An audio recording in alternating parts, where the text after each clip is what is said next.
Mərsəyə yazın, musiqisiz mərsiyə tapmayacaqsınız YouTube-da məsələn. Musiqisiz mərsiyə yoxdur artıq. Bütün mərsələrin yanında musiqi var. Musiqinin olması bir qırağı qalsın, disko tipli musiqilər var artıq. Disko tipli mərsələr deyirlər. Və bugün adların qoyurlar, yazırlar deyə şiələrin diskotekası.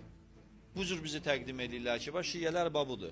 Göstərib deyirlər ki, deyir bax filan kəslərə baxın, oturublar Quran oxuyurlar, oturublar Allah'a zikr edirlər. Bax sizə baxın disko tipli mərsələrlə sinə vurursunuz. Bir məsələn paltarın soyunub lüt bədənə sinə vuranlar var. Məsələn biri deyir mən itəm, Əhl-i-Beytin nə bilim itiyəm, belə sözlər istifadə edənlər var. Və nə qədər bu cür əməllər saya bilərik. Çoxalda bilərəm mən siyahan, amma da bəsdir, bu qədər bəsdir.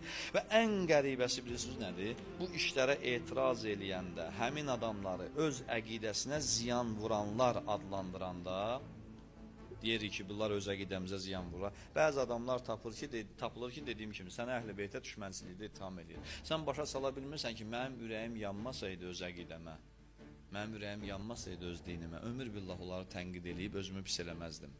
Mənə lazımdır özümü pis eləyim. Mən bilirəm axı ki, məndən xoşunuz gəlməyəcək, çox uzun.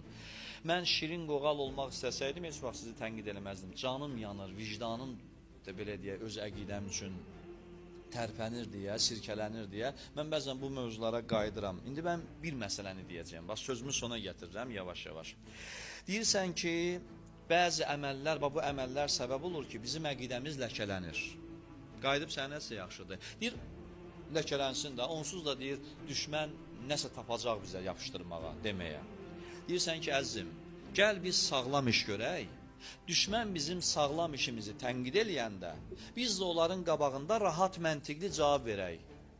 Yəni, düşmən mənim tutaq ki, məsələn, bugün cümə namazı qılmaq Allahın əmridir. Düşmən gəlsin, mənim bu cümə namazı qılmağımı tənqid eləsin. Ona elə məntiqi cavablar verim ki, özü də biabır olsun. Başa salaq ona ki, sənin dediyin bu şey səfehdir. Özünün gülünc olduğunu, axmaq olduğunu, səfeh olduğunu ona başa salaq. Düşmən gəlsin, məsələn, mənim həcc ziyarətinə getməyimi, gedib Kərbəlada İmam Hüseyni ziyarət eləməyimi, mühərrəm əzadarlığımı tənqid eləsin, ona məntiqli cavablar verim. Quranla da cavab verim, ağılla da cavab verim. Amma bəzi əməllər ki, bunları eləyirlər, bunlara nə mən cavab verim axı, necə cavab verim mən buna? Nə don giydirib cavab verim? Bizi də pis vəziyyətə qoyursunuz, biz də cavab tapmırıq deməyə, biz artıq axır əvvəl deməliyik ki, bunlar biz deyilik, bunların bizim əqidəmizdən xəbəri yoxdur. Bu insanlar cəhalət üzündən bunu edir, cahil də hər yerdə cahildir. Mənim əqidəmdə də, başqa əqidədə də, o birisi dində də, harada cahil varsa, o elə hər yerdə öz rəngində olacaq.